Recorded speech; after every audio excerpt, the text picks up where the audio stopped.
Hey guys. You are watching your anime world. How are you all? Please support to subscribe this channel for watching new interesting stories. So in this video, we will see what if Deku was the lost prince of a fallen kingdom. Here is short summary. The kingdom of Spergen had fallen apart when the first prince was kidnapped as an infant.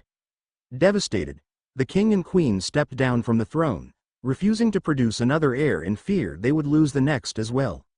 Spergen soon became Egnit, a still prosperous kingdom under the new king Todoroki Enji. After 18 years, the kidnapped prince who lived in isolation with his father had lost all control over his desire to see the outside world. When a runaway prince stumbles upon him, what better opportunity is there to get his help to go and view the world he could never explore? But before we start, if you want more stuff like this, then be sure to subscribe and like this video. And if possible, share this video with your friends. Now let's start the story. A flower. A lonesome golden flower that outshone even the darkest of nights. It was a flower blessed by the heavens and would appear for each generation, blessing one person it wished to benefit those around them. However, those whom it refused to bless still could benefit from the flower. For many years, there was one man who took advantage of the blessing, hiding it away from all those who were to come. Yet, it wasn't until long till others would find out. The man had hidden the flower for hundreds of years. It was so long that everyone began to question its existence, until one day when the flower had become desperately needed. The queen of a proud people was pregnant with her firstborn child, but had fallen greatly ill.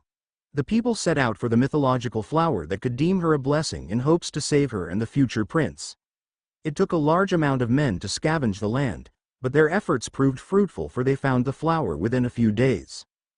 Thanks to the blessing of the flower, the queen was able to safely birth her firstborn son. He was a boy with pale, curly green hair and bright emerald green eyes. Freckles scattered across his cheeks, and his laugh was music to the ears that heard it. "My queen." Now Mitsuki, you know you don't have to call me that now. We're alone, my dear friend," the queen responded gently. "Right. Sorry Inko, force of habit," Mitsuki said while coming over to sit with her on the bed and admire the infant in her arms. "He's so precious. I hope he and Katsuki will be able to be good friends in the future." "Me too. I'm lucky enough to have you, and I'm sure Izuku will be more than grateful to have Katsuki as well. To think they're so close in age too. We can have them train together. And while they run around in the yard, we can have tea. We have some great days coming up, don't we, Inko?" "We do. Thank you, Mitsuki." "For what?" Inko leaned her head on her shoulder and she watched Izuku's sleeping face. "For being my friend." The hours went on as they chatted, and eventually Izuku awakened and Katsuki was brought to join them. "Izuku, this is Katsuki," Inko said while holding her son in her arms, enough so he could see Katsuki in Mitsuki's. "Katsuki, this is Izuku. The future of our kingdom and your first friend. As a future pupil of this kingdom, you are to devote yourself to him and his being. In the name of loyalty and trust, you too will be a light to this world." "Mitsuki. Aren't those words too big for the babies?" Inko said with a sweat drop at her friend's passion. "Nonsense. He's gonna get used to hearing it for the rest of his life, so I may as well start now," she said with a smile. Their time had passed and their time together had come to an end. Before they knew it, it was time for everyone to retire for the night. "My sweet Izuku," Inko said lovingly as she rested him in his crib, under his mobile with the emblem of the country and miscellaneous animals. "Sweet dreams. Mommy will see you tomorrow." She beeped his head and retreated for the night, leaving her son to rest in his quarters. However, little did she know, he was not the only one left in the room. A dark shadow had made his way to the child with locks of hair that glistened in the dark room. He began to lightly sing to the child, moving his hands and a large pair of scissors to a lock of hair. He admired the warm glow as it met the mouth of the scissors. Then in a swift movement, he cut the lock of hair, only to watch the shimmer disappear and the color grow dark. That one strand was no longer a pale mint green but instead a dark jade color instead. The figure gasped in surprise and began to hear movement around the castle charge towards the room he was in, so he had made his choice. He kidnapped the baby. They hid away far from civilization and deep within a forest, in a tall abandoned tower that now became their home. "Father?" The young child asked, now of age 5, can't we play outside today? No son, the world outside is dangerous and you are too frail. His kidnapper explained. Over the years of raising the child, they had established a father and son relationship. Now won't you sing your song for me? Yes, father, Izuku said before beginning his little tune. Years passed and the questions persisted, but it seems that his attempts were all futile. He just wanted to see the world with his own eyes, even if it was dangerous. He had to know the truth of why the ground was so green, how tall were trees really, could he pick the fruit himself if he tried, and what were other people like? Even if there were bad people, surely there was someone like him and his father. Izuku, let down your hair, a voice called out from below his tower. Coming father, Izuku called back before draping his hair below for his father to climb up. When he reached the top they hugged and pulled his yards of hair back up together.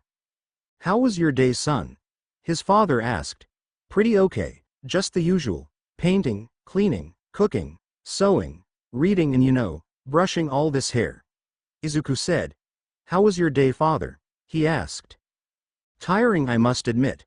But I brought you one of your favorite snacks, his father said while pulling out a pretzel from his basket. Oh, a pretzel, Izuku said while happily accepting it, even though he already perfected his technique for making them and he didn't necessarily have a particular adoration for them. Thank you, father. Anything for my Izuku. Now come have a seat and let's sing your song. Right away, Izuku said while hurriedly setting up at their usual spot by the fireplace, though it currently had no use for it was summer. So father, I was wondering, my birthday is coming up. Is it now? To think you're already turning 15. Well, actually, I'm turning 18. Nonsense, you just turned 14. Father, I'm turning. No wait, not the point. The point is I'm becoming an adult. As an adult, I was hoping to make a request. Yes, now let's sing your song My Little Flower, his father said, not really listening as he began to brush Izuku's hair. But I thought, flower. Okay, Izuku sighed before taking a deep breath and singing the song as quick as he could, startling his father, causing him to impatiently rush as a wave of energy shot at him. Goodness, Izuku. What has gotten into you? His father demanded. I'm sorry. Izuku apologized while turning to face his father on his small step. But I've been waiting to make my request all day, yet you haven't given me a moment of your time to ask, it's like you don't even care. Izuku sulked while looking away and crossing his arms. His father stared down at him before letting out a sigh before kneeling to Izuku's side. Okay, son, you have my full attention. What did you want to request? Well, it's my 18th birthday soon. I want you to take me to town and see the stars, please, father. His father's face grew grim, but Izuku didn't stop his insistent stare. His father got up and made his way across the room to the window he entered from and Izuku hesitantly followed. My dear son, his father said softly. If you could only understand why I keep you in here. It's not because I don't want you to see the world. But there was an awful incident when you were a child. Incident? You were an infant when it happened, so it's no surprise that you don't remember. His father closed the curtains to the window before facing him. You were kidnapped. Multiple groups of bandits were after your hair, when one of them succeeded and tried to decapitate you. Your mother, she. Father? Izuku couldn't raise his voice above a whisper. He carefully stepped forward and let his father take him into his arms. Your mother, she risked her life for yours, Izuku, his father explained. Knowing that, can you understand why I can't let you go? But that was the past. I'm not a baby anymore, and mother would want you safe and alive no matter the cost. Please understand, Izuku. It torments me to see you like this, but what can I do? I do my best to give you happiness in the tower, his father said before giving him a subtle squeeze closer. But perhaps you don't love your father as much as he loves you. No. I'm sorry, father. I really do love you. Please don't die. Izuku cried out while hugging his father tightly. I'll be good. I won't leave the tower. That's my boy. Such an understanding boy. His father said before releasing him. Father knows best, right, Izuku? Right, father. Izuku said while wiping away tears that had started to form. But then can I at least ask for a gift since I can't go see the stars? Of course. Anything for you, flower. Remember those oil paints you got me for my last birthday? The really nice ones that came with the limited edition gold? But Izuku, that's a 5-day trip. Oh, I didn't realize it was too big of a request. Considering I can't even step foot outside this tower myself, Izuku began to pout. Oh okay. How can I say no to such a face? His father said in defeat. If I hurry, I can make it 4 and return by your birthday. That would be great, Izuku said happily as he hugged his father once again. But my birthday is in 3 days. Thank you so much, father. You're welcome, his father said while patting his head. I'll be off then. 4 days, okay? 4 days. I'll be waiting. Shall I bake an apple crumbler? Whatever you choose. It'll be your birthday, his father said before getting ready to go down. I love you, be good. I love you too, father. Have a safe trip. With that, his father had left the tower and Izuku was all alone to do what he pleased. In this case, that was plotting his rendezvous without his father. He was determined to leave and get back before his father could ever get back, no matter what. He just had to figure out a safe way to do it. But how? It only took Fade less than an hour to answer that as a strange and unknown figure entered the tower. Without a second thought, Izuku took the nearest object he could find and used it to attack, but he was stopped by a wall of ice, causing him to scream in shock. Who's there? The figure asked from behind the wall. Shouldn't I ask that? Izuku questioned. You invaded my tower. This is your tower? The voice asked. It stayed silent for a moment, but then the wall of ice began to rapidly melt. My apologies. It was a boy, probably around his own age. He had heterochromatic hair and eyes and a large scar over the left one. The boy wore a royal blue jacket with a cape fixed to it. On the jacket were shiny silver buttons with some type of emblem that was unfamiliar to Izuku. He wore black bottoms and tall black boots as well. My name is Shoto Todoroki, Prince of Egnit. I stumbled upon your tower while I was in search for refuge. Refuge? I'm currently being hunted by my father to return home, but I have no intention to do so at the moment. Why? He doesn't want you outside your castle. Nope. If I have time to wander about outside of the castle, then I should be training even more. That is his motto. So is this your first time escaping? Nope, just the first time I've done it longer than a day. Shoto explained, and gotten caught while at it. I see. Say, that ice wall. What was that? Izuku asked curiously. It's my quirk. The right side of my body produces ice and the left produces flames. What's yours? Shoto asked. What's a quirk? Izuku asked. You don't know what a quirk is? Did you live in this tower your whole life? Shoto asked. Pretty much, Izuku said with a shrug. Oh, but I plan on going out to see the shining stars. Stars? Yeah. In a few days the stars will fill the sky and fill the air, Izuku said while moving to his window to point. I think it happens in town because I can barely see it from here, but they fill from there to there. Could it be you're talking about the floating lantern ceremony? Shoto asked. Lanterns? Izuku asked before gleaming. I knew they weren't stars. Right. Well, I don't recommend you to go. Such a journey is unfit for someone who hasn't even left their home before, Shoto said. Then, Izuku needed a solution. He couldn't give up now. 2 people are already telling him it's a bad idea. Then, can you take me? Me? Shoto asked. Out of question. But why? Izuku asked. If you didn't hear, I'm running away. That's why I'm in this tower, remember? Shoto pointed out. Oh come on please. Say what? I can help you. You're empty-handed, right? Izuku pointed out. From the amount of detail in his attire, Izuku already knew that Shoto couldn't have lied about his lineage, and Shoto didn't show a need to lie. So the problem is, how can he convince him to take this deal? I can make good meals and we can swap your clothes so they become less noticeable. And, I'm an excellent mender. If you have any injuries you'd have a medic and someone to sew up your clothes. Hold on. Are you trying to take a trip or become my wife? Shoto asked. Look, I thought you were a man with really long hair so. Oh, I am a guy. I promise, Izuku said, creating a mass of doubt in Shoto. I really do plan to just take the trip and come back. It's just, I realize I don't have a lot to offer, but if I don't go now I'm never going to go. Shoto wasn't sure if he could trust this tower man, but at the same time, something was compelling him to. Was it because he knew how it felt to be cooped up somewhere, unable to escape and freely get to know the world for what it was? You don't have to decide right away. How about a meal? I may have been cooped up in this tower for a while, but I'm a pretty good cook, Izuku said proudly. I really should. Shoto was interrupted by his stomach growling, causing Izuku to chuckle. It's fine. I can't force you to say yes, but you really do seem hungry, so it's the least I can do for you after you found yourself up my tower, Izuku said while walking off to his kitchen area, letting Shoto follow behind on his own accord. Have a seat, it won't take long.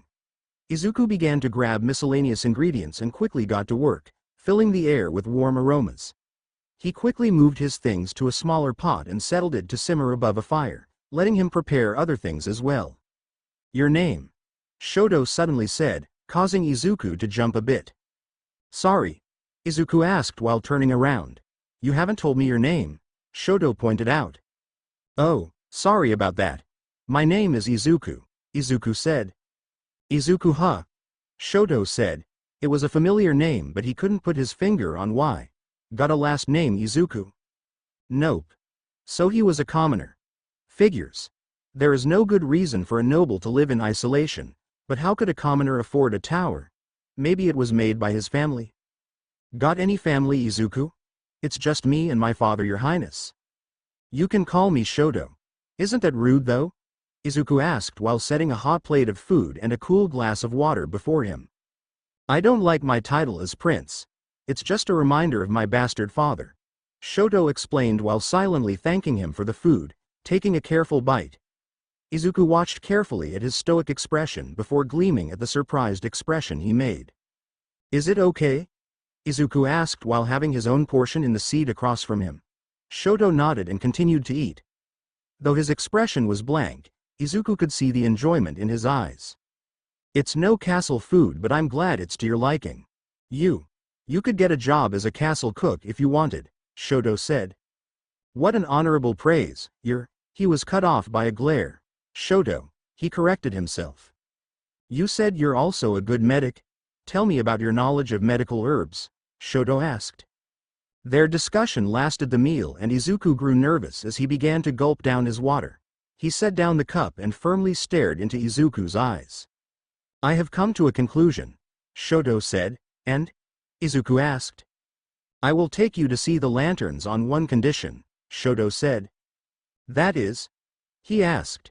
You must mend my horse's wound, Shoto said. If you tend to him and leave him enough supplies so he can manage on his own while we are away, I will take you to see the lanterns. Easy. Deal. Where is he? Izuku asked while shooting out of his seat. He quickly packed things around the place and gave Shoto some new attire to change into. At the bottom of the tower, Shoto said as they headed to the window he entered from. You wouldn't happen to have a staircase down, would you?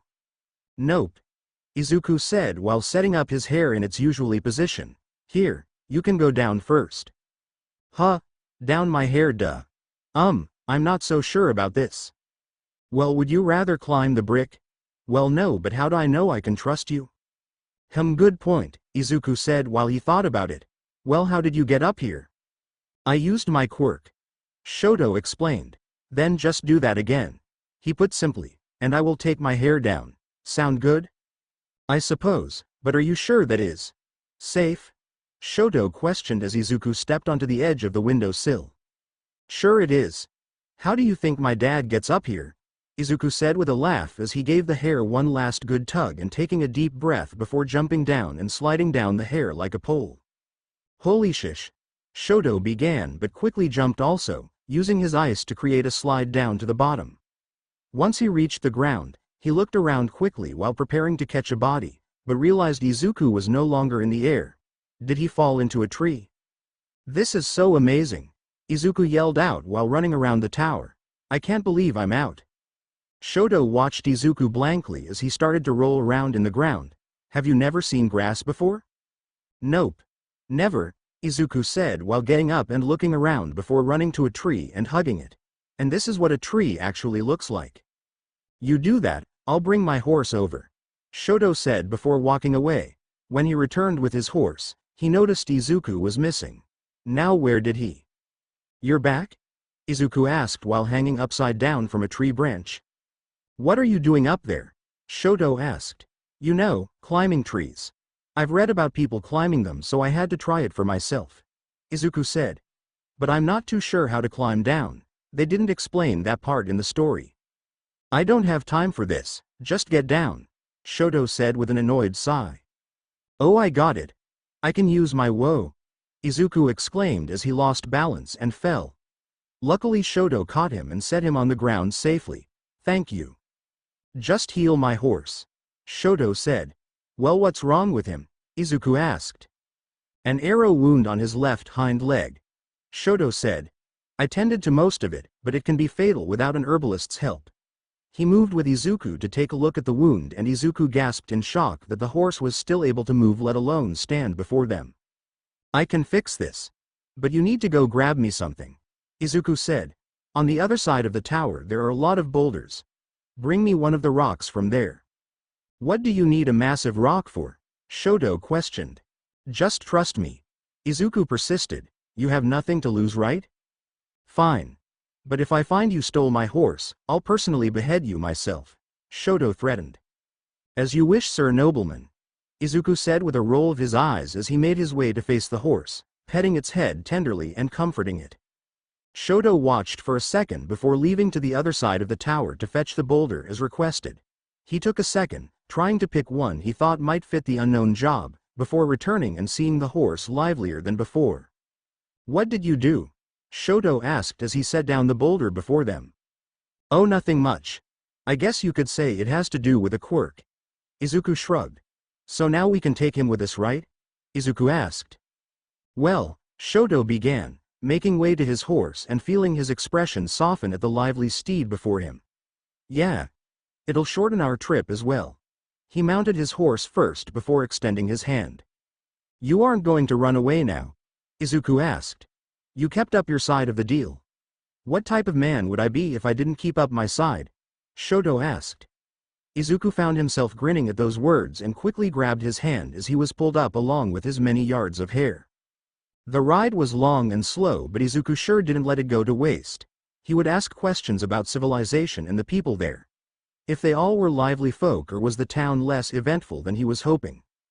The part of town I sneak off to is pretty lively, though I must warn you, they aren't all the easiest to get along with, Shoto explained. But they are your friends, right? Izuku asked. I guess most would consider them that, Shoto said as they slowed down. Let's set up camp for today. It's getting dark and we won't find good shelter at this rate.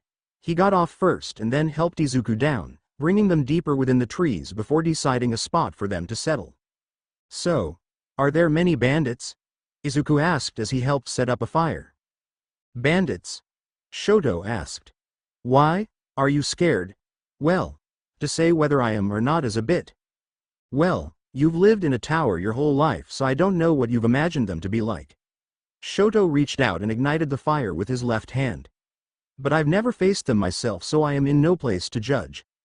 Most bandit gangs are handled by local guards of the town and their punishment is decided by the king. I can't say they have been too frequent as of lately. Oh, but there has been unfortunate news. What happened? Izuku asked. My crown. Well, no, technically it wasn't mine to begin with, but everyone says it's mine. Well, whatever, a prince's crown was stolen. Shoto explained. Wait, but you're the prince. What do you mean it technically wasn't yours? Izuku asked with a bit of caution. Don't jump the gun, I'll explain. Shoto sighed. Before we were the kingdom of Egnit, we were the kingdom of Spergen under the rule of Queen Inko and King Hisashi Midoriya del Spergen.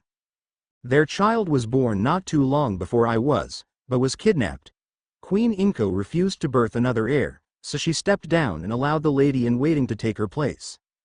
That lady was my mother. When Queen Inko stepped down, all the royal possessions were passed down as well. So when I was born, the lost prince's crown was given to me. You seem pretty upset it wasn't for you originally, Izuku pointed it out. Don't get me wrong, I just don't want to be prince, and that crown was one of the constant reminders of it. Shoto said while laying back on the grass. We should sleep, we have a long trip ahead of us.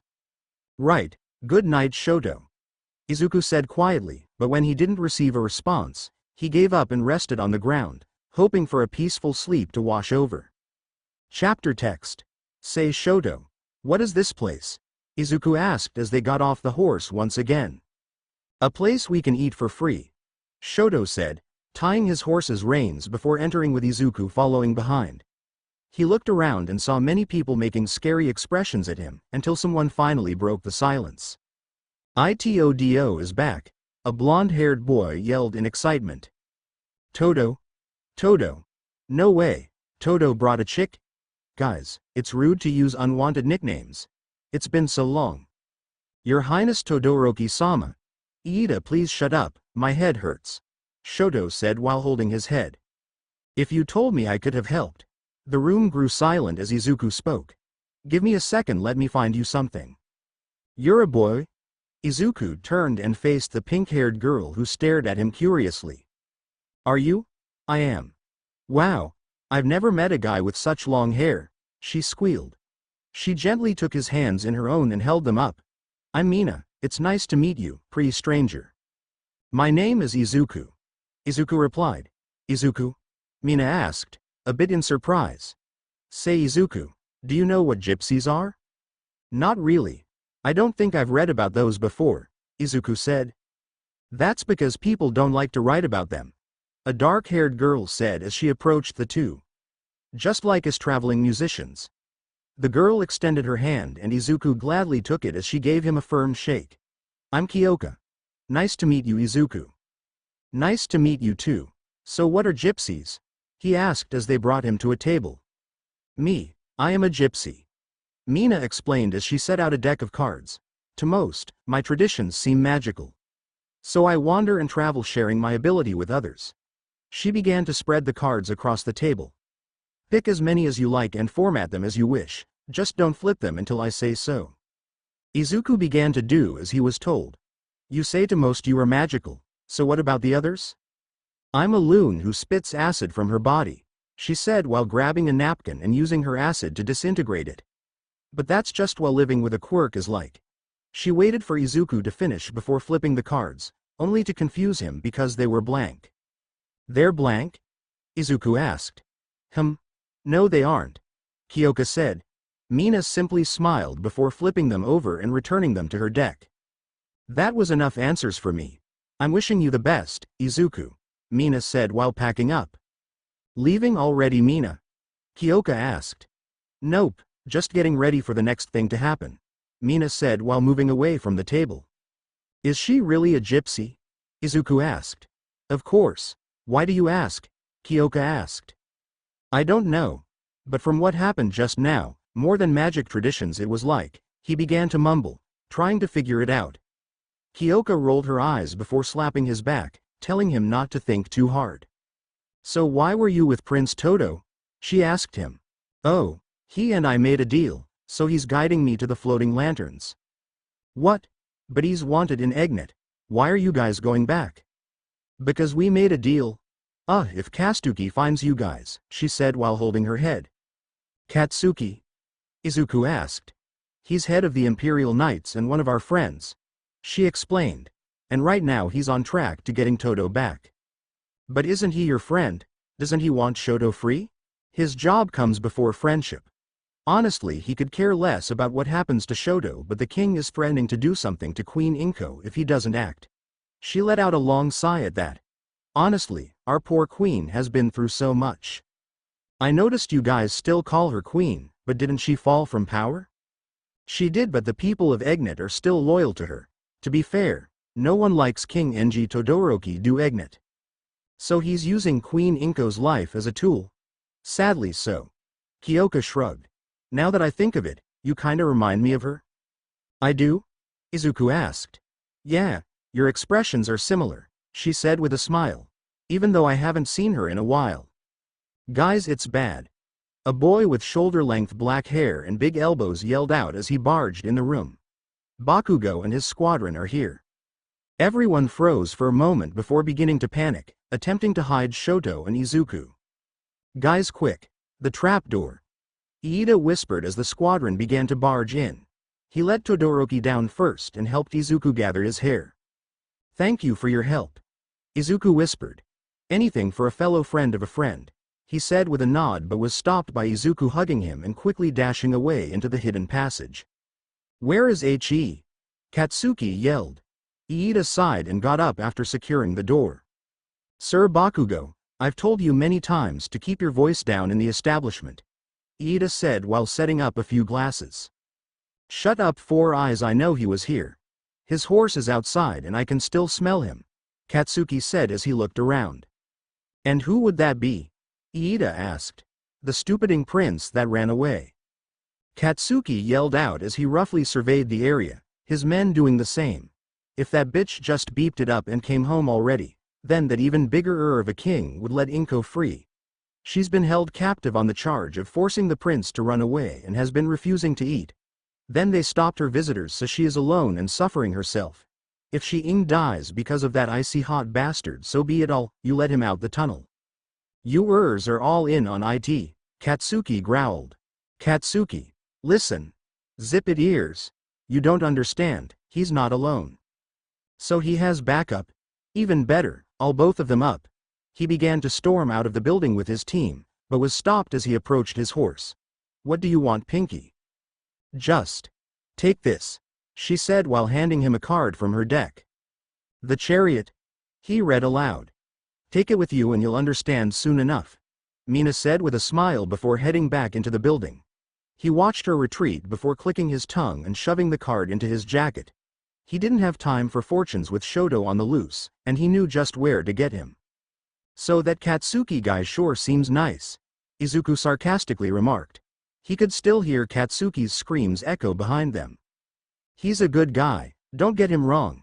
I'm the one at fault here, Shoto explained as they ventured further into the cave, using his left hand as a torch. Why are you at fault? Because someone dear to him might be hurt because of me. Surprising, right? The prince of the kingdom is actually the bad guy in this situation, Shoto said while tapping the stones. Why did you leave the castle? Izuku asked. I told you, to escape my father, Shoto stated plainly. Yes, but why? I mean, I've been confined my whole life too, but I never wanted to permanently run away from father, Izuku explained. It's a long story. Well, we have a long trip considering we left your horse behind, Izuku pointed out, but jumped when water spurted out the wall. Luckily Shoto stopped it with his ice. The cavern isn't stable, we need to hurry, Shoto said while guiding them further down the path. Hey, do you hear that? Izuku asked. What? Shoto asked without much care. It sounds like the water is still run. Izuku was cut off by a mass amount of water washing towards them. Shoto pushed Izuku back and tried to barricade the path behind them with ice, but it was too late. The water crashed straight into them, only allowing for a small amount of space above their heads when they floated to the top. Are you okay? Shoto asked as Izuku coughed and nodded friskly. Shoto took a deep breath and tried to go under, but he couldn't see anything, so he swam to the surface. I can't see anything. My fire can't work underwater, Shoto exclaimed before diving back under. Izuku this time decided to join him but went back to the surface, realizing it really was too dark to see, but then he remembered something. As the water rose and rose, he quickly sang at lightning speed before holding his breath and diving back in, illuminating the scene underwater, causing Shoto to stare in shock. They began to swim around and finally found that the water was exiting a small hole.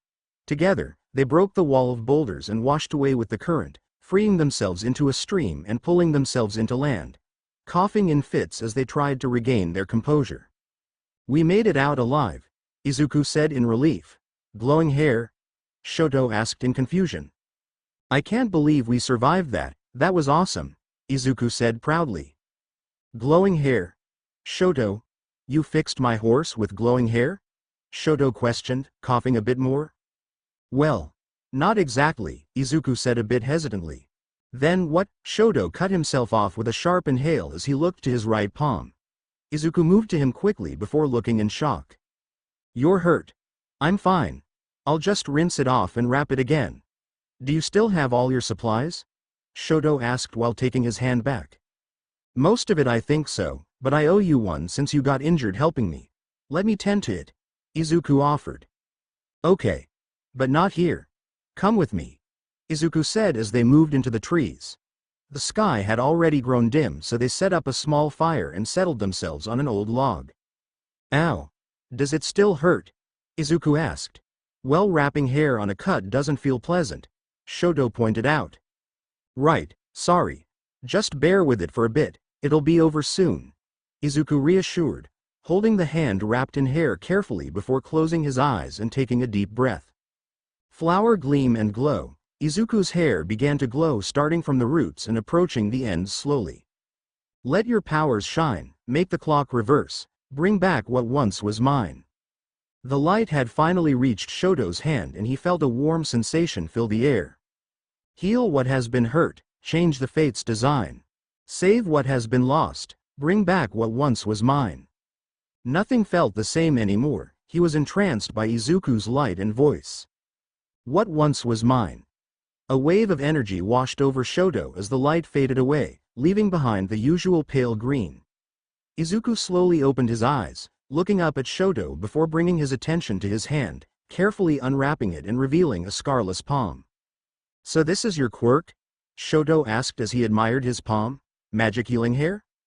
I don't know if it could be considered a quirk, especially when it can easily be taken away, Izuku said while rubbing the back of his head. What do you mean? Shoto asked. You see, if my hair gets cut, then it becomes a dark green and doesn't react to my incantation anymore, Izuku said while pulling out the dark green curl that hid in his hair. I guess you could say I would become quirkless without my hair. Being quirkless doesn't sound so bad. If I was quirkless, I might not have had this scar, Shoto admitted.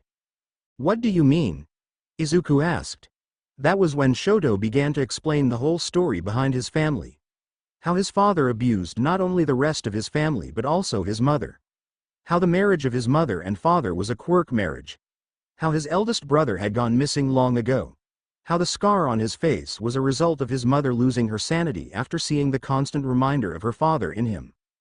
And that's why I often refuse to use his power that is channeled through my left side, Shoto concluded. Wait, his power? Izuku asked. Well, yeah. But this power that is coming out of you, isn't it yours? He held up Shoto's left hand. Your father is only responsible for making part of you being alive possible. But this power in your hand is up to you to decide how, when, where and for what you will use it. It's your power, Shoto. Oh, the scar on your face, I might be able to heal it if you'd like. No, it's okay. Are you sure? For now, yeah. Shoto reassured. I think I'm a little more resolved living with it now than before, thanks. I didn't do anything though. You did more than anyone else could, thank you. AHA. I finally found you, bastard. Izuku sat up from his resting spot at the noise, only to see a blonde-haired knight pinning down Shoto. Hey! Izuku yelled out while running over, grabbing his hair and swinging it like a lasso. Get away from him. You picked up a chick? God, half and half, I never would have thought. He's a boy, Sir Bakugo. Shoto sighed, and he was cut off by the hair that wrapped Katsuki and pulled him away. They both turned to see Izuku on a tree branch. Izuku jumped down from the branch, successfully hanging Katsuki from the tree. But me down, you long-haired bitch, Katsuki yelled as his hands began to spark. Look, I don't want any trouble, but Shoto and I have a promise, Izuku exclaimed. Okay, well, I have a job, retard. You don't understand. This is the one time in my life I will ever get to leave and go see the lanterns. I'm finally going to come face to face with my dream. Don't you have a dream? Like I'd tell you. Which means you do have one, Izuku pointed out. Can't you just let him keep our promise and then resume whatever is going on between you two? Izuku bargained. Like I could trust that. Katsuki scoffed. Can't we just drop him in the stream? Shoto suggested. Shoto. I see hot like hell, I'd let you. You can come with us. The prince and knight gave Izuku a bewildered expression as the words left his lips. Izuku turned to Shoto first. I'm not asking you to give yourself up. Then he turned to Katsuki, and I am not asking you to give up. I just need you both to help me this once. I'm begging with my entire existence, Izuku said. I have to fulfill this deal, Bakugo. He already did his part, Shoto said. Fine. I get it. But you better not expect me to let you go after. Now put me down already. Katsuki yelled while struggling. Izuku did as he was told. carefully letting him down to the ground and letting the hair loosen itself before collecting it again. "Say Bakugo, where is your squadron?" Shoto asked. "We got separated somehow. Now it's just me and my horse," Katsuki said as they began to make way to his horse that was resting in its place. "Stupid, no wonder you didn't help me back there." He went over and began to brush the horse's face with his hand. "He's magnificent," Izuku commented. "What's his name?" "Max," Katsuki said. "So we can all ride Max to the town," Shoto suggested. "Like hell I'm letting you on the horse. You might escape again," Katsuki said with a glare before taking a look at Izuku up and down. "Do you not wear shoes?" "Huh? Oh, I guess it's because I never left the tower, so no," Izuku said sheepishly as the horse woke up and cuddled into Izuku's pets. "We'll go on foot but you can ride Max," Katsuki said. "Huh? That's okay. I can." "Shut the up and do it, dumbass," Katsuki ordered. "You're better off listening to him." Shoto sighed. He then whispered to him, "Besides, he's probably just worried." Izuku was surprised from the note but complied and let them sit him on the horse. After a while, they'd set up camp once again and by tomorrow they'd arrive at town for the festival. But for now, it was dark so they built a fire and sat around it. Katsuki and his horse remained aside and while Shoto and Izuku sat close to talk. "Are you sure it was a good idea bringing him?" Shoto asked, motioning towards the fast-fallen asleep Katsuki. "It's what was needed to be done. I'm sorry if I'm inconveniencing you." "You are, but I'm a man of my word, so it's my fault for agreeing to this deal." "You're a good guy, Shoto. You're going to make a great king someday." "In all honesty, I don't know if I want to be king." Shoto looked back at the fire. "Sometimes I wish Queen Inko's lost child would appear again and take the throne. Well, I'm sure wherever that child is, he'd be more than glad that someone so trustworthy would take his place." "You flatter me too much. I'm just being honest." Izuku smiled. "I'm really grateful to you for doing this for me." "Ah. But I'm not saying I think you should go back and become king, I just meant." "It's fine," Shoto said. "Thank you." Chapter text. "We're here," Izuku said excitedly while running around the town. "Stop running like a child," Katsuki scolded. "Let him be. He hasn't seen civilization before," Shoto said while tugging on his own good. He had to stay as hidden as possible. "Never seen civilization, doesn't wear shoes, just who is this brat?" Katsuki asked, but Shoto ignored him, going over to a group of girls that were braiding hair. He offered them the challenge of braiding Izuku's hair and were they up for it? One of them had a quirk that enlarged her hands so that sure helped. When they finished, Izuku's hair no longer dragged in the ground and was now covered in flowers from the girls. Somehow they managed to put them in Katsuki's hair as well. "We match," Izuku said happily. They then went further into the town where people handed out treats and goodies. Izuku had received many gifts, including a flag with a flame embroidered onto it. "It's the flag of Egnit," Katsuki said while rolling his eyes. Izuku then turned it over and saw a sun. "And this?" Izuku asked. "That's the emblem of Spergen," Katsuki said a bit grimly. "Spergen? Before the Todoroki family took over we were the kingdom of Spergen." He stopped and looked over at the mural on the wall. It was of Queen Inko, King Hisashi and their lost son. "Who's that?" Izuku asked. "It's Queen Inko and her family, that's the lost prince," Katsuki said grimly. Izuku gazed at the image, finding himself lost in it for a reason he couldn't unfold. "She's quite beautiful, the past queen."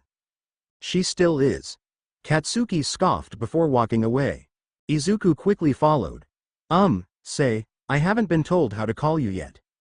"Whatever you want, I don't care," Katsuki said as he continued to walk. Then, "Kachan?" Izuku asked. "Again, like I care, but where the did you get that of all things?" "Because you're Katsuki, but I heard at the pub they called you things like Baku or Katsu or Tasuki." "So you just had to invent a new one? You don't like it?" Izuku asked. "I don't care," Bakugo said while walking off, hearing a yelp and immediately turning to see Izuku had disappeared. He looked around and sighed in relief when he realized he was just pulled into the dance circle. He watched Izuku energetically dance and somehow managed to pull Shoto in too. He watched the two and didn't realize it but was smiling at the scene. Before he knew it, he got dragged in too, but it wasn't against his will. He was genuinely enjoying it. Towards the end of the dance they somehow ended up in their own little triangle, dancing around each other before the song came to sharp close and they pointed finger guns to their center. Izuku cheered in happiness and the other two couldn't help but watch content. You. What's your name? Katsuki asked. Sho, not you retard. What's your name, Greenhead? Katsuki asked. Izuku. The world froze. Never met civilization, spent his life inside a shelter, needed a guide, it was all coming together. Izuku. Shoto cut Katsuki off. Let's get a boat for a better view of the lanterns, it will start soon, he said while bringing him to a boat. Katsuki, you can stay. Like hell I am. But it was too late, they were already in the center of the pond. Before they got too far, Shoto tossed him a bag of apples as a token of apology, so he sat and grumbled as he ate them at the dock. He just had a groundbreaking discovery but no one to share it with. Now he could only wait for them to return as he watched the sunset. Meanwhile Izuku and Shoto had met the middle of the body of water as the sky grew dark. To think this festival happens every year on my birthday and I'm finally going to see it, Izuku said excitedly. It's your birthday? Shoto asked. Oh, I didn't tell you, today I turn 18, Izuku said excitedly. I didn't prepare a gift. Shoto said. You brought me here didn't you? Izuku asked. That's the greatest gift I could receive. You know, this lantern festival is held by Queen Inko. It's her signal and prayer that her son may return home. Shoto explained. It's his birthday too. What a coincidence. I'm surprised the king honors this tradition to this day, Izuku said. It's not because of him but because of the people who love Queen Inko. Was she special to you too? Yeah, ladies and gentlemen. A booming voice announced. We shall now begin the ceremony, presenting Queen Inko. They couldn't see anything from where they were, but they did see the first lantern fly from the castle. Then one by one more and more followed until a swarm filled the sky. People around the pond also began to light their lanterns and set them afloat in the air and all Izuku could do is look around in awe. Shoto then cleared his throat and showed Izuku two in his own hands. It's not much, but can this suffice as a gift? Shoto asked. It's more than I could ask for, thank you, Izuku said as he accepted one of the lanterns. They carefully set them afloat in the air together, watching them drift away. You know Shoto, I really had fun getting to know you, Izuku said. I did too. If you'd like, I can talk to my father, you know my secret and I'm sure he'd really like you too. You could come live with us in the tower. Izuku offered, bringing his hand forward. You don't have to go back and we can stick together some more. Sorry, it was a dumb idea, Izuku said while shying away, but Shoto grabbed his hands before he could go too far. I'd really like that, Shoto said, causing Izuku to beam. The radiance being emitted from this one person and the soft lights floating around them, even Shoto couldn't help but smile back. You know Izuku. Shoto was going to begin but his thoughts stopped at a familiar figure in the shadows. He glared out before sighing. Izuku, there's something I have to do, he said while pulling them ashore to the other side of the lake. Just give me a second. I'll be right back, I promise. Okay, Izuku said as Shoto disappeared. Izuku? The familiar voice made him alarmed. He turned his head and almost shrieked, Father? Oh my sweet flower. There you've been, his father said while running over to embrace him. Quick, we must make haste and get you home, it's not safe here. Wait but father. We can't go back just yet, there's someone you must meet first. Please Izuku. Whoever they are they're probably just trying to take advantage of you, his father said. But father, he's a really good guy, and he cares about me. Izuku, that's what he wants you to think, can't you see? He's going to use you, his father said. Now let's get you back to the tower where it's safe and you can forget all about. No, Izuku said while getting up. I'm sorry what, his father asked. No, I won't go back yet. Shoto cares about me and I care about him. I'm not going to abandon him. You dare say no to your father? His father questioned. Oh yes, because Izuku knows best. I didn't, Izuku knows best, so he doesn't need his fool of a father to guide him. His father mocked. Fine, you want to stay? Stay, don't come crying to your father later? Wait, father, listen. I don't want to hear it. Just know you will regret your choices, his father said. Because father knows best. With that, his father stormed off and Izuku felt a piece of himself shatter. He heard ruffling behind him, so he turned around slowly with a sigh. Finally, you're back. You won't believe. Izuku froze at the sight of an older gentleman covered in scars and burns and a young lady holding a dagger.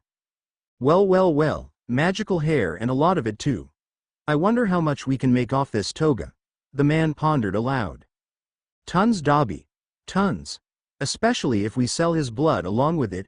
Ooh, I bet it tastes scrumptious, the girl said. Shoto. Izuku called out, backing away slowly. He's not coming, Toga said with a smile as they stepped forward. Shoto. Izuku screamed. He's not coming. Who do you think sold you out for his own freedom? Dobby said. Now come with us and we won't have any trouble. He ignited blue flames in his right hand, and though Izuku was in disbelief, he started to run. Had Shoto really abandoned him after all they've gone through? Was he nothing more than a scapegoat after all? Dad? Izuku yelled as he ran, hoping his father was near. Dad? He ran and ran, but his hair got stuck from jumping over a log, but a large bang caused him to freeze. He peeked over the log and somehow untangled himself before sighing in relief. Dad! Izuku cried out, running to his father with tears in his eyes. Izuku!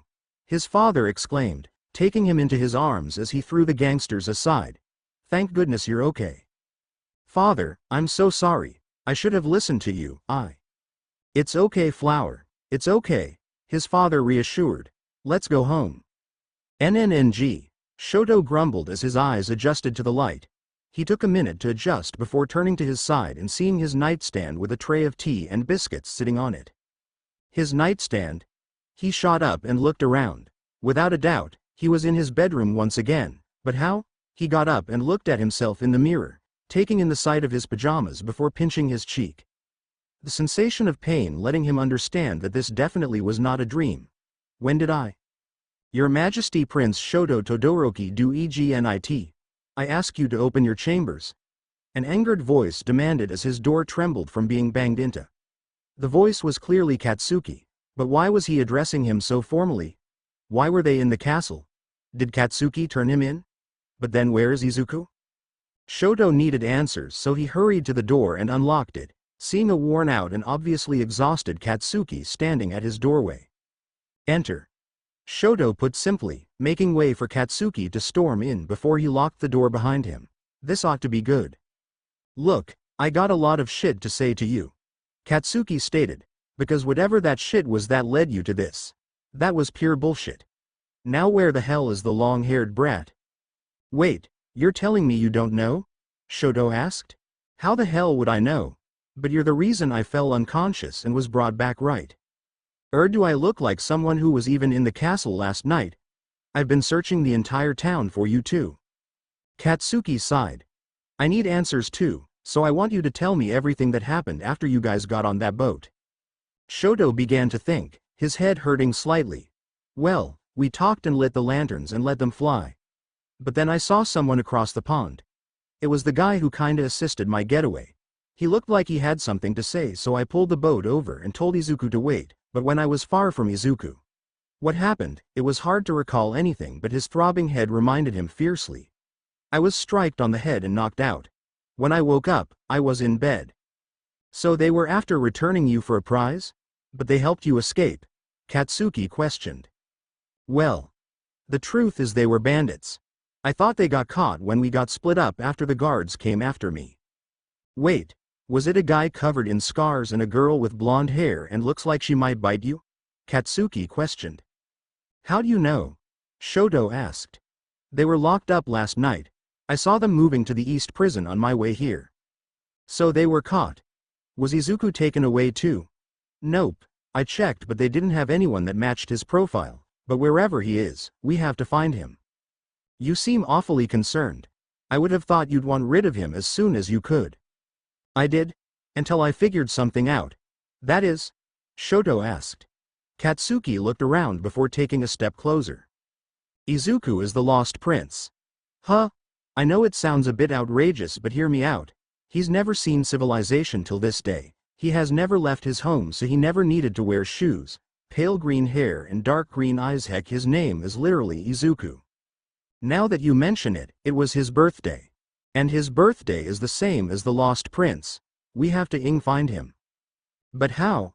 We don't have any clue as to what happened to him. Shoto sat on his bed and began to think. If Izuku really was the prince, he deserved the crown and to be with Inko and live his life happily in civilization instead of with his father in the tower. The tower. His father? I think I know where he is. Well, spit it out then. Katsuki was growing anxious to move. Izuku lives in a tower deep in the woods. It's where his father has made him a home.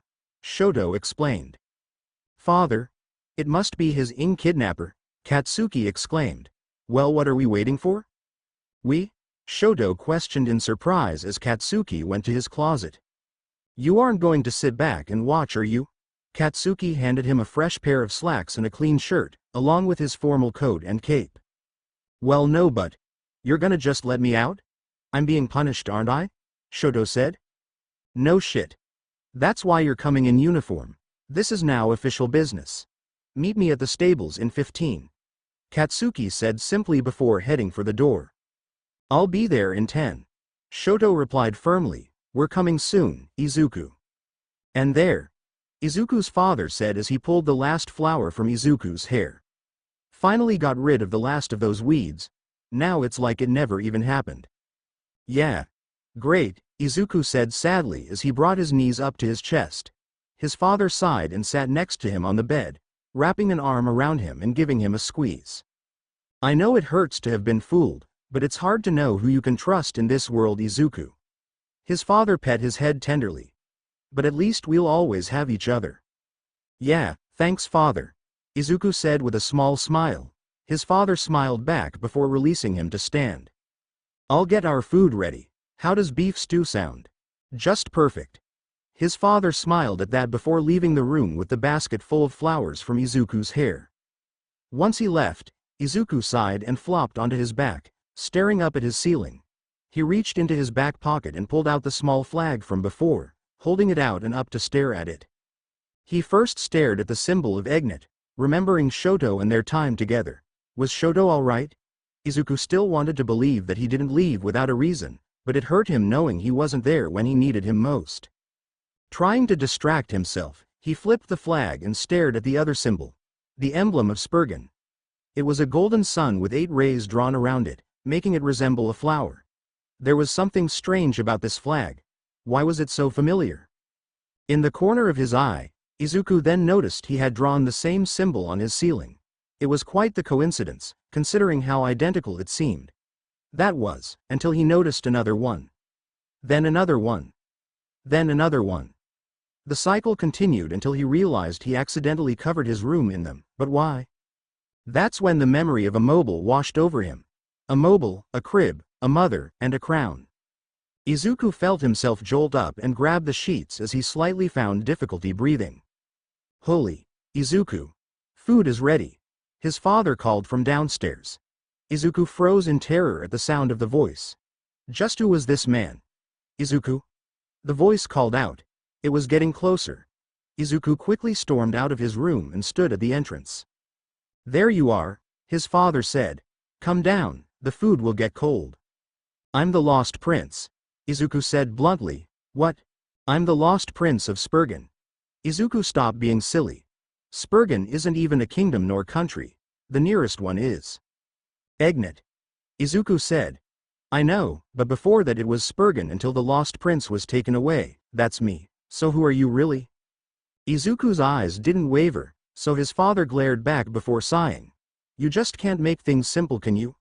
I wanted to keep things nice and happy, don't you know? So it's true. I'm the lost prince and you're my kidnapper. I can't believe this.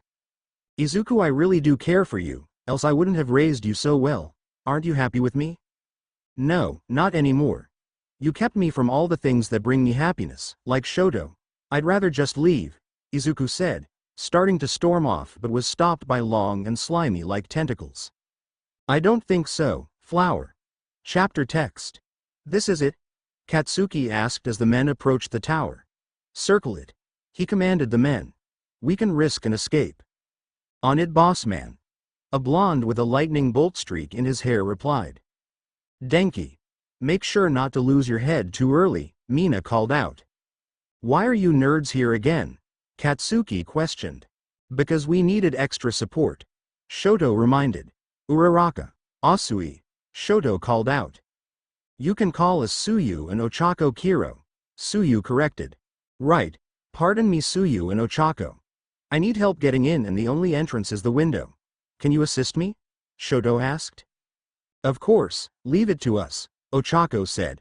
Tie me too, Katsuki said but was stopped by Shoto. I need to head up alone first. We don't want the culprit to escape. There could be an emergency exit underground. Then I'll go first. This is something I have to do. This is an order, Katsuki. You are to follow only shortly after. Katsuki knew the request was ridiculous, but he had to be understanding. It was an order, and disobeying an order was a crime to the royal family. Don't get killed before I get up there, Katsuki said with a sigh. Cheeks, get him up. Stop calling me Cheeks. Ochako complained as he rolled his eyes. She made her way to Shoto before wrapping her arms around him. Be safe, okay? Don't worry. We're the heroes today, aren't we? Shoto said firmly. She nodded and pat his back with her hands before slowly pulling away, allowing him to begin to float into the air. Reel him up, Sue, she said while bringing her hands closer together. On it, Kiro. Suyu replied as she wrapped her tongue around Shoto, using it as a rope to help him up. When he reached the window sill, Ochako released her quirk and Suyu removed her tongue, letting him freely go inside. It was dark and things were a mess compared to the last time he saw the place. Something was definitely off. MMMF. Izuku sounded under his taped mouth. Izuku. Shoto called out, starting to run over. He quickly helped Izuku sit up, but Izuku began to panic and struggle. Clench your teeth, he instructed before ripping off the tape. Look out. Izuku yelled, but it was too late. Before he could recognize the pain, Izuku's kidnapper had smashed a pane of glass over his head, causing him to collapse. Shoto. Izuku screamed as Shoto was picked up and slammed across the room. So this was the boy you were so worried about? Pathetic. Look, he couldn't even withstand a simple dagger to his side. Dagger? Izuku questioned, finally noticing the bleeding wound at Shoto's side and the blood-covered dagger in the hand of his kidnapper. You're all for one. Shoto said weakly as he tried to support himself up, unsheathing his sword and using it as a cane as he tried to stand. So you've heard of me, Prince, AFO said with a smirk, extending what looked like a tentacle to knock over Shoto. Stop it. He's hurt. Izuku cried out.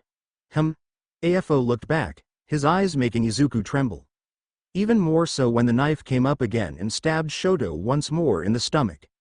Shoto screamed and Izuku called out his name. Stop. Oh Flower, if only you had never disobeyed me.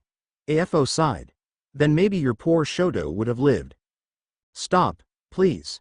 You won't get away with this, Shoto said weakly, hacking up blood at the end of his statement.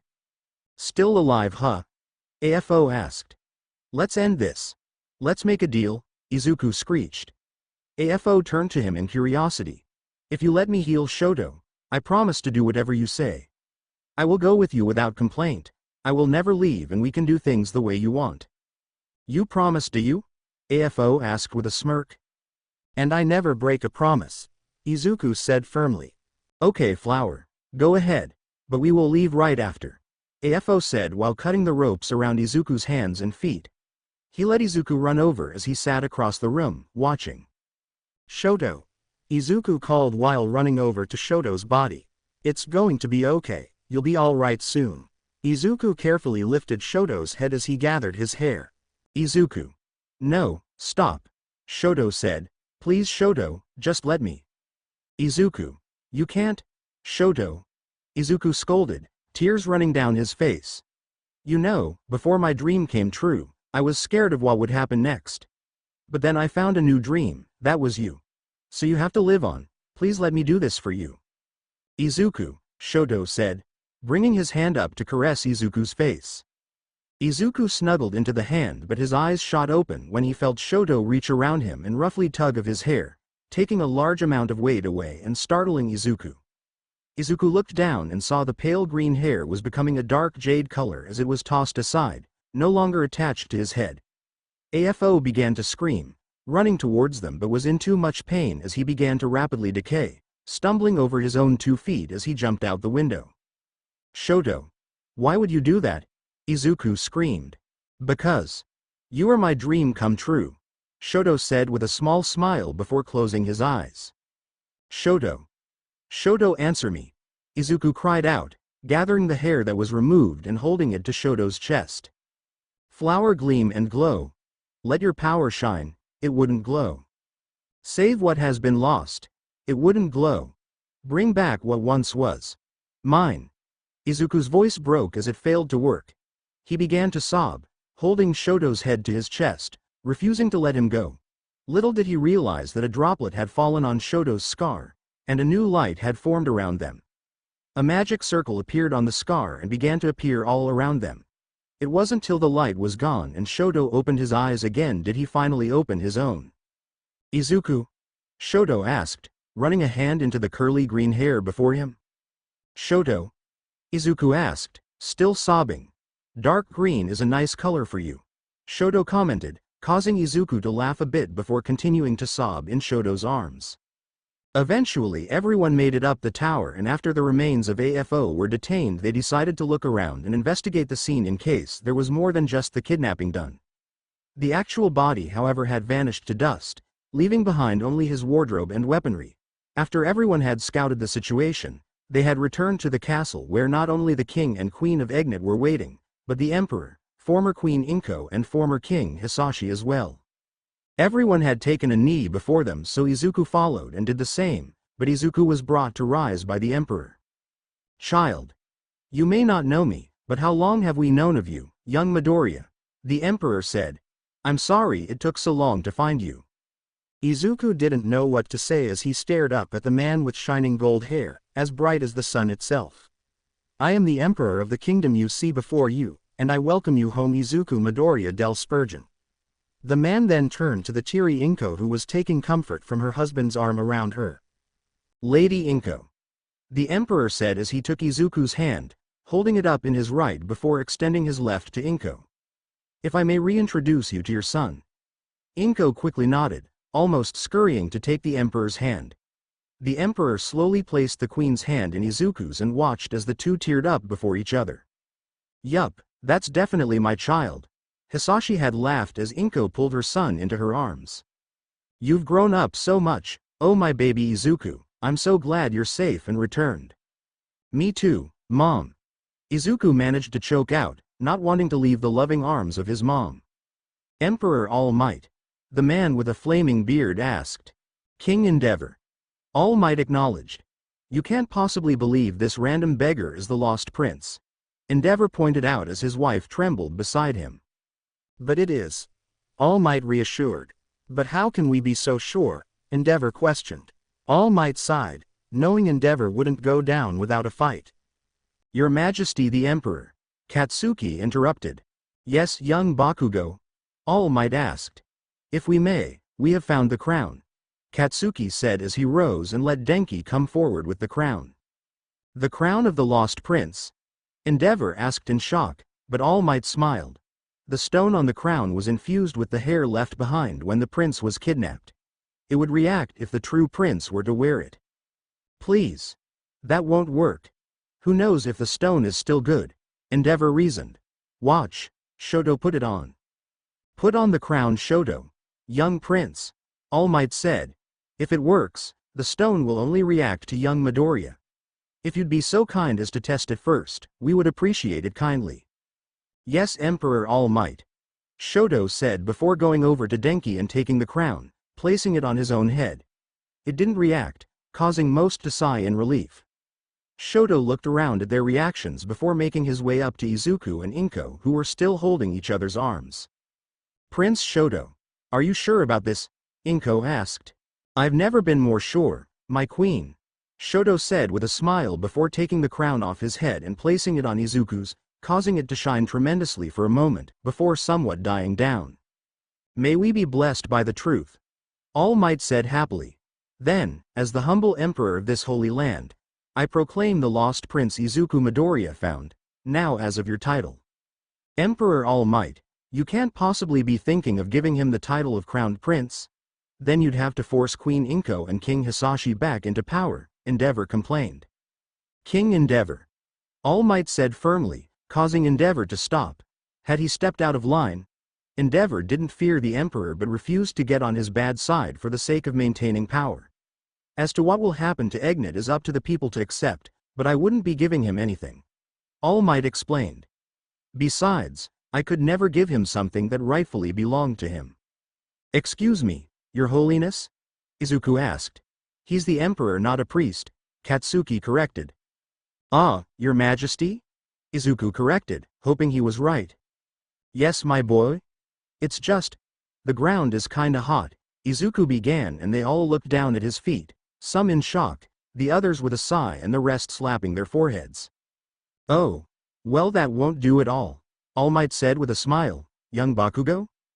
Yes, Emperor. Escort young Midoriya inside. We still have much to discuss here. Yes, Emperor All Might. Chapter text. Kachan, it hurts, Izuku said in shock. Deal with it. How the do you get injuries like this on your feet anyway? Katsuki questioned. My feet were tied up and he placed sharp things around, Izuku explained, wincing as Katsuki continued to apply the medicine to his feet. Izuku had just finished bathing and already changed into a pair of pajamas as they sat in the temporary quarters fixed for him. Once Bakugo finished, he cleaned up and was about to head out, but Izuku stopped him. Before you go, what will happen tomorrow? Izuku asked. We'll find out what they decided about the positions now that you are included once again, Katsuki explained. It's very likely that you will regain the title of Crown Prince and the Midoriya family will rule again. And Shoto, knock knock knock, you'll find out tomorrow, Katsuki said. I'll be taking my leave. Oh okay.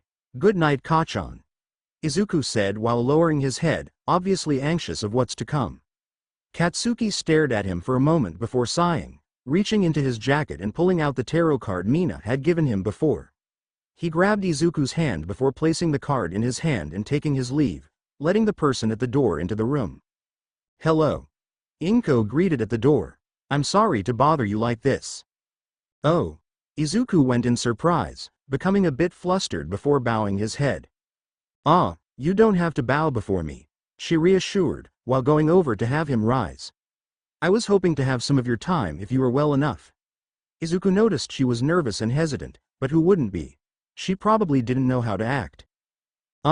Is it all right for me to call you Mom? Izuku asked. You can, but wouldn't you prefer, Mother? Inko asked. You are the prince after all. If it's all right with you, I prefer Mom. My kidnapper used to have me call him Father and I'd rather not use the same name I used for that man to my actual dad, but it would be strange for me to call him Dad and you Mother. Izuku tried to explain. But if you don't like that I don't mind. Izuku. Inko called out to him. Her voice was soft and though she smiled, Izuku could sense her pain. You can call me Mom, it's fine. Izuku bit his lip, nodding slowly. Shall we go for a walk, son? Your dad is waiting in the garden. Sure, Mom. I'd like that a lot. Your Highness Izuku? A voice asked.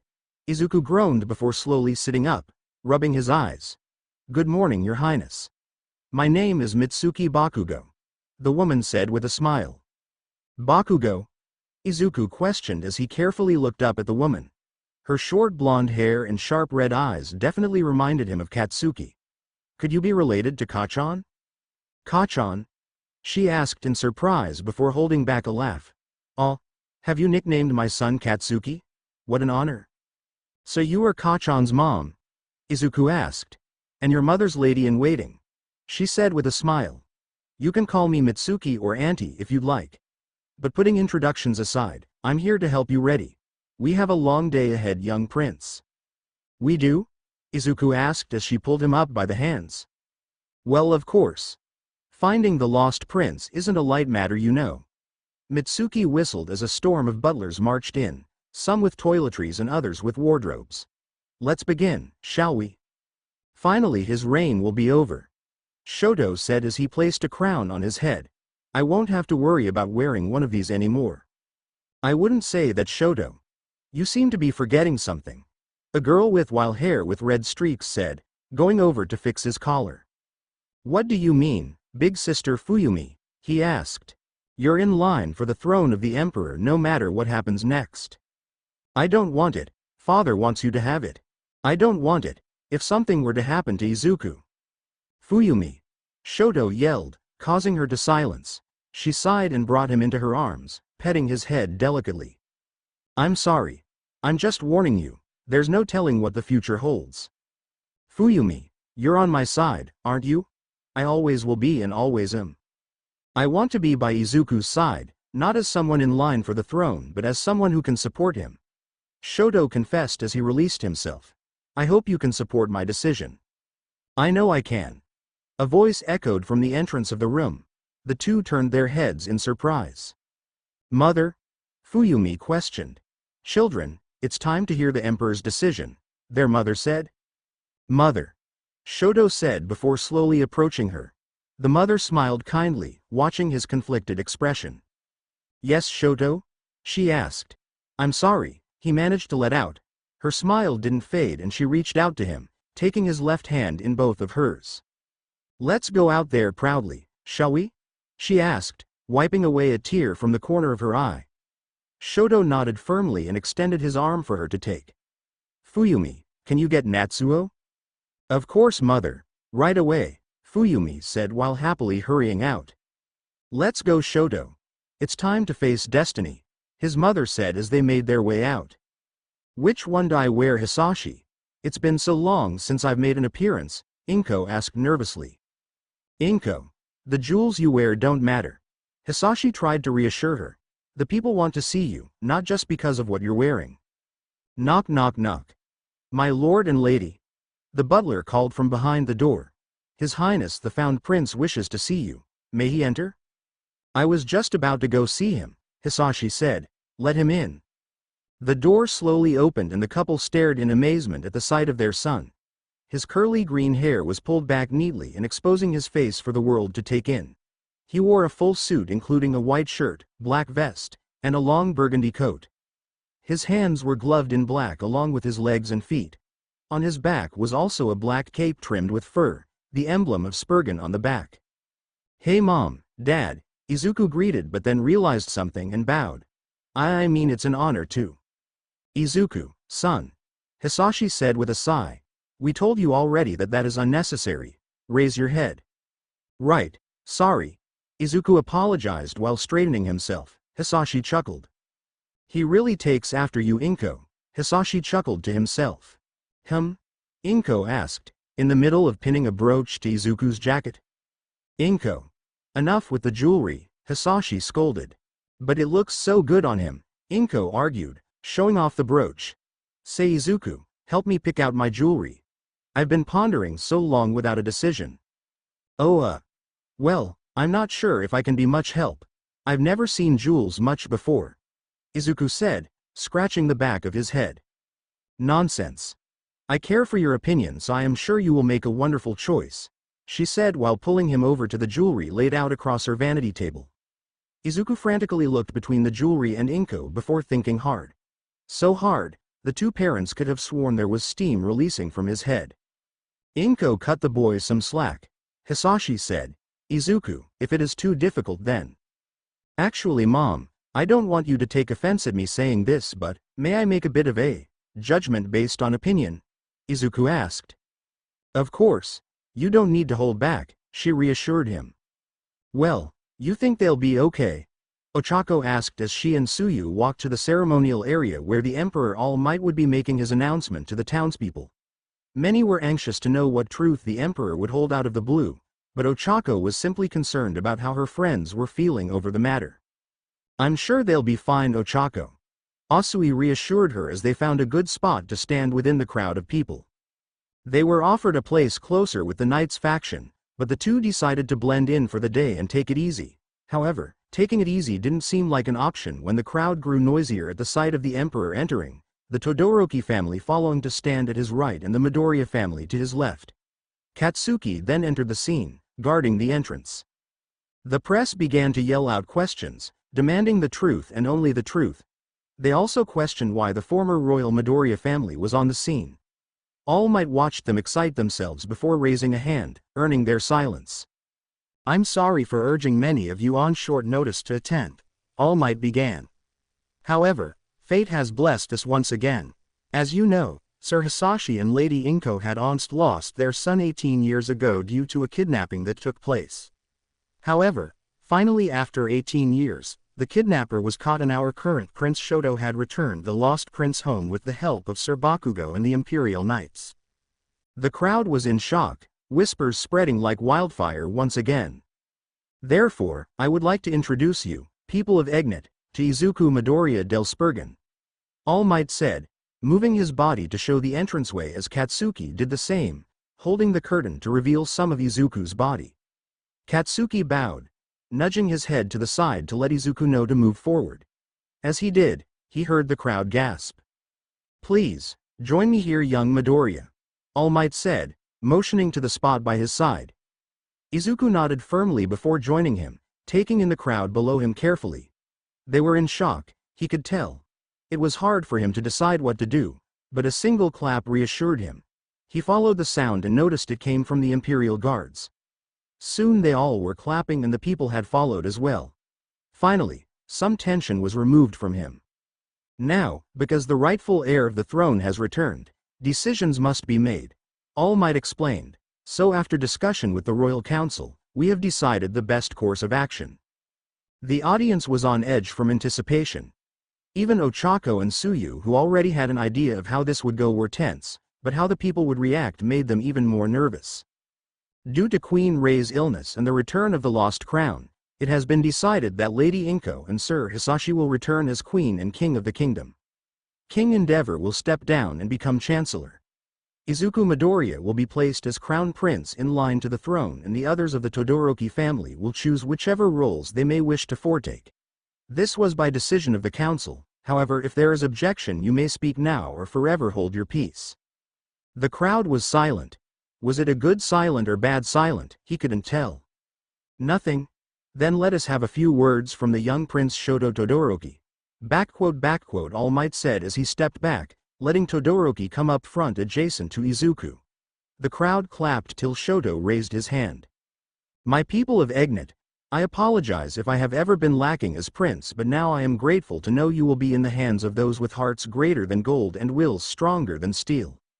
Shoto recited as if he had a card in front of him. "I had stumbled on Izuku by chance on a journey I chose to take, only for him to end up being my reason to come home.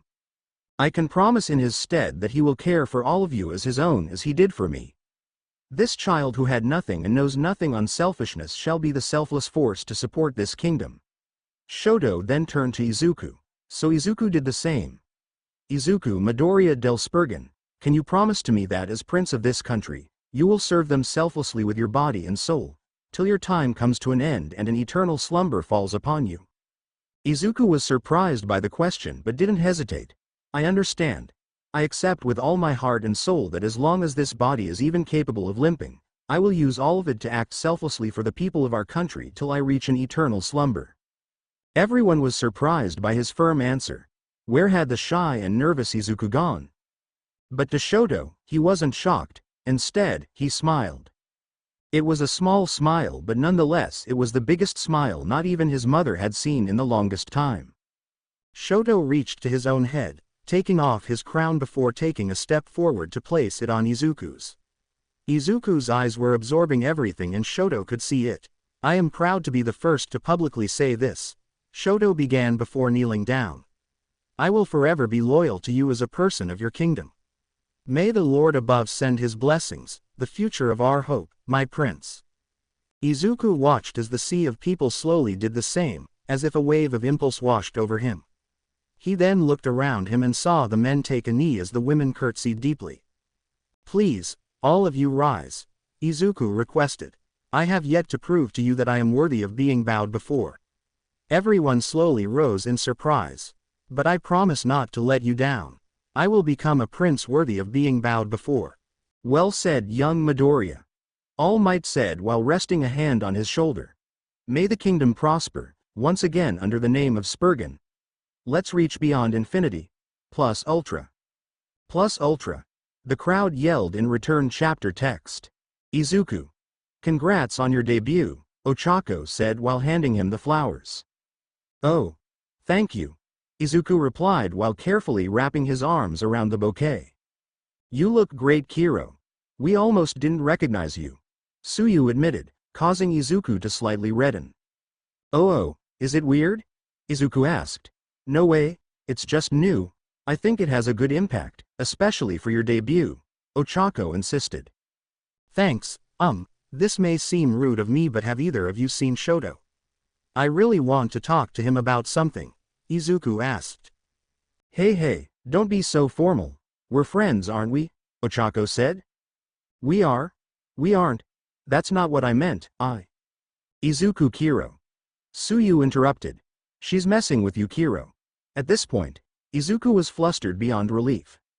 Tsuyu sighed and let him be, pointing to a pair of doors that led to a balcony. He should be there. I saw the guys drag him there, Kiro. Thanks, and sorry, Izuku said, making them confused. I've never really had friends before, being locked in a tower and all. But if you are willing to be my friends, it would mean a lot to me. Oh, Izuku. Of course, Ochako said while taking his hands in hers. Right, Tsu? Tsuyu said while joining the pile of hands. Please look after us well, Kiro. Same here.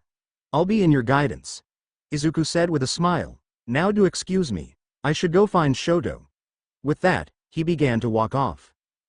Good luck, Ochako called out as he walked away. Once he met the slightly opened balcony doors, he peeked out to see if anyone was there. There didn't seem to be a notable person, so he walked further in and looked around. I guess he isn't here. He went to the edge of the balcony and looked up at the sky. Hey. Izuku whipped his head to the voice to see it was Shoto with 2 glasses of wine. Wine? He offered Izuku. It's virgin, so don't worry about not handling it. I'm sure AFO didn't leave alcohol for you to accidentally sip laying around. Say, why do you call him that? Izuku asked while accepting one of the glasses. It's how he is known here. What did he tell you his name was? Winston. No last name. Most commoners didn't have one. Izuku pointed out before sipping at his drink. It's bitter. His face contorted, making Shoto chuckle. Sorry, I forget most people don't enjoy this blend, Shoto apologized. Shoto, are you sure this is right? Izuku asked. I mean, I understand this whole crowned prince thing is my birthright, but I still think you'd be better in this role than me. I'm sure. Shoto said, if I wasn't, I wouldn't have let you take the role. It's just. We haven't even known each other for a week if you think about it, Izuku pointed out. Don't get me wrong, we've been through so much in a short time that it's unbelievable, but don't you think your faith is a little too much to be safe? Maybe. I might be considered a fool for this, Shoto said, but I still have faith in you. I was the first to pledge my loyalty and intend to stick by it. So what do you plan to do now that you aren't a prince? Izuku asked. Well, we've been given part of the West Wing for our living, but Mother will be staying in the East Wing where the royal doctor that has been attending her is. Shoto began to explain, setting down his glass on the balcony railing. But Natsuo plans to continue his studies, so it'll be only me, Fuyumi and my father. Fuyumi plans on going into business before beginning marriage meetings. And what about you? Izuku asked. The best option would be for me to work in the Knights faction, Shoto said. Is that what you want to do? Izuku asked. Shoto looked to him for further elaboration, but Izuku flinched. I just meant because you did want to leave the castle and all. I would have thought you'd want to travel again or something. I did want to leave the castle, Shoto admitted, but that was because I didn't want to follow the footsteps of that tyrant known as my father. Now, I'm choosing the person I want to be, with your blessing of course. My blessing? Izuku was about to ask for clarification, but Shoto kneeling before him had thrown him off guard. Shoto, why are you? Prince Izuku Midoriya del Spergen, I ask for your blessing to join the Imperial Knights and serve as a vessel dedicated to not only you but the kingdom we reside. Shoto was a bit too serious and Izuku was starting to grow tired of all the kneeling. Izuku sighed and dropped on his knees, causing Shoto to feel a bit of alarm, but he felt a whole new set of emotions when he felt arms wrap around him and a chin at his shoulder. Shoto, please stop. Izuku said. I'm exhausted at this point with the prince stuff. If you want to be a knight you have my blessing, but please, I just want to go back to being the person you knew before I was the prince. My apologies, and can you cut out the formal talk? At least when we're alone? Izuku asked. Sorry, it's fine, just, can we stay like this for a bit? Izuku asked. No, well that stung. We should move. Alright Sore. Izuku was cut off by being lifted up and brought over to a bench that was on the balcony. Shoto sat down next to him, reaching his arm around Izuku's shoulder. You shouldn't be on the floor. It's dirty, hard and cold. Izuku took in what he said before chuckling, taking off his crown and resting his head on Shoto's shoulder. Hey. Yeah? Thanks. Isn't that my line? Nope. It's definitely mine. I'll look forward to seeing you with the knights, Shoto. I'll make you proud. You already have. To be continued. I hope you enjoyed this story. Also remember to subscribe and like this video. See you in the next video.